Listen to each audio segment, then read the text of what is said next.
Hello, welcome to my presentation.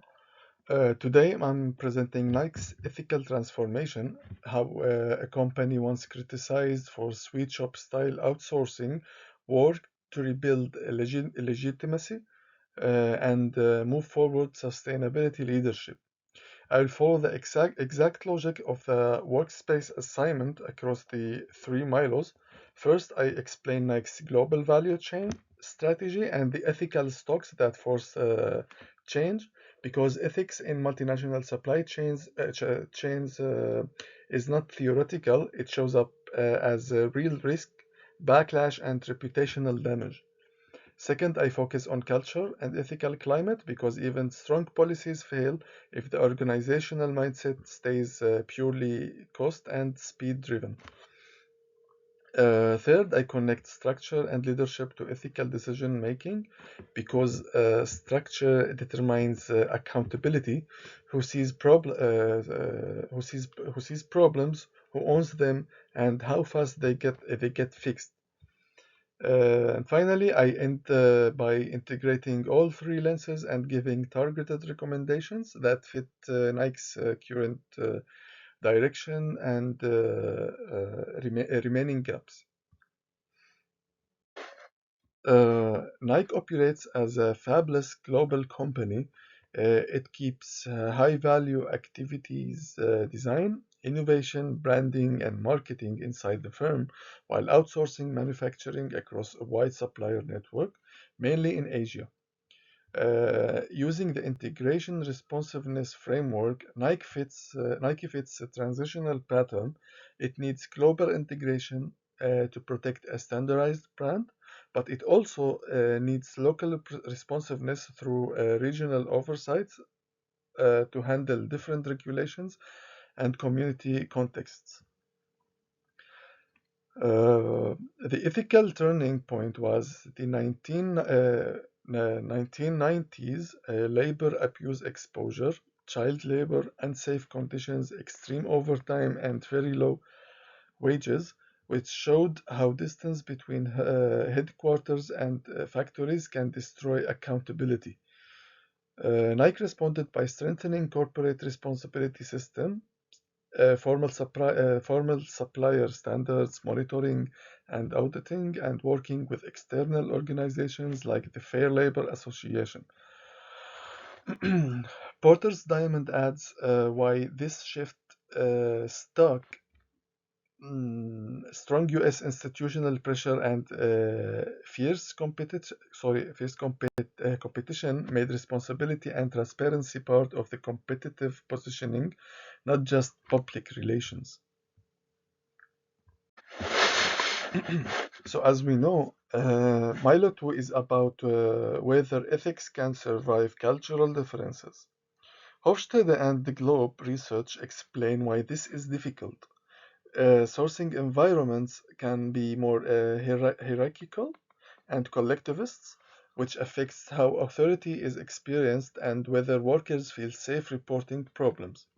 So even if Nike sets global rules, local interpretation and worker voice can vary widely. This is why ethical climate matters. Using Victor and Cullen's model, Nike today show a strong law and code climate meaning.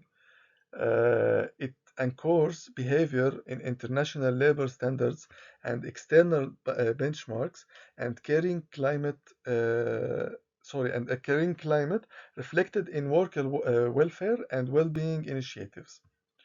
Historically, Nike's climate was more instrumental in its early globalization period, where cost and speed dominated. The reputational crisis created pressure to shift toward responsibility and accountability. A key tension remains. Nike's high performance culture can conflict with ethics in operational efficiency.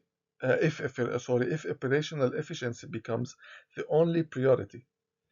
Nike's solution is to keep global ethical principles non-negotiable while enabling local implementation through regional expertise. Milo 3 shows that ethics is partly a design problem. Nike's structure is described as a hybrid matrix with organic features. It combines geographic divisions with functional specializations. Uh, Regions like North America, Greater China uh, operate with autonomy, but they remain accountable to global functional leadership. This structure supports ethics when the balance is right. Centralization helps Nike keep global standards consistent, so suppliers and internal managers face clear expectations. Decentralizations, Decentralization helps because regional leaders can respond quickly to local regulations and context specific labor risks. Organic characteristics, adaptability, collaboration, fewer rigid layers also support ethical responsiveness because issues can move faster across departments instead of being trapped in one silo. But the matrix has a known downside, complexity. If responsibilities are unclear, accountability gaps can appear. So, the ethical value of the structure depends on strong coordination and clear ownership of compliance, auditing, and escalation pathways.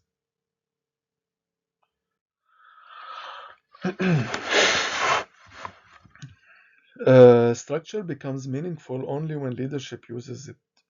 Nike's ethical transformation required leadership to set direction and governance mechanisms, but it also required middle managers to implement ethics under real commercial pressure. Regional compliance leader and sourcing managers are key because they translate global standards into supplier engagement practices, factory monitoring, and purchasing decisions.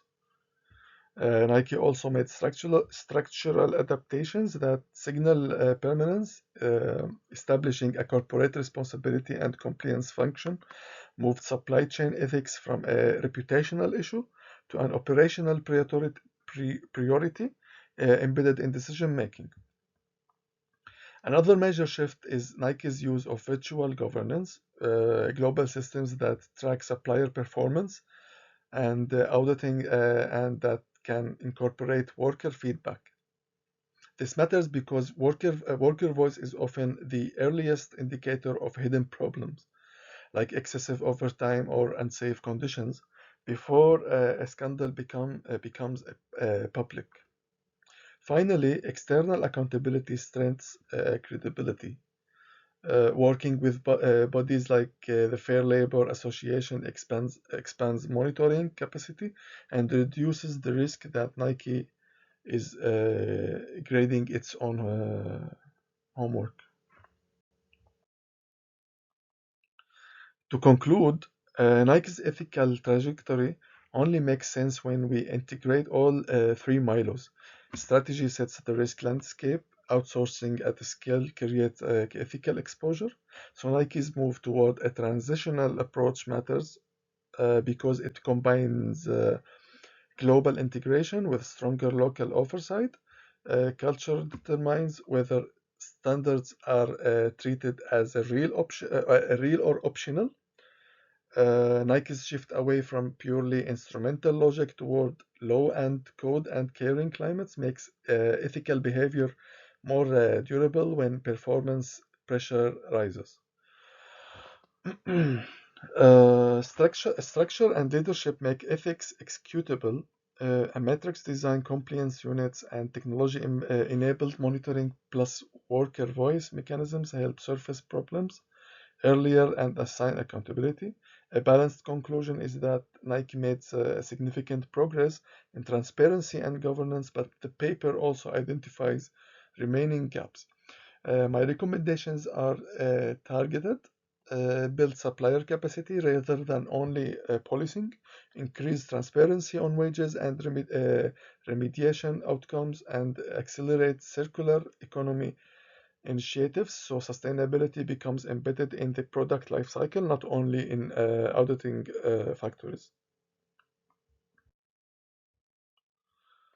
Thank you for your attention.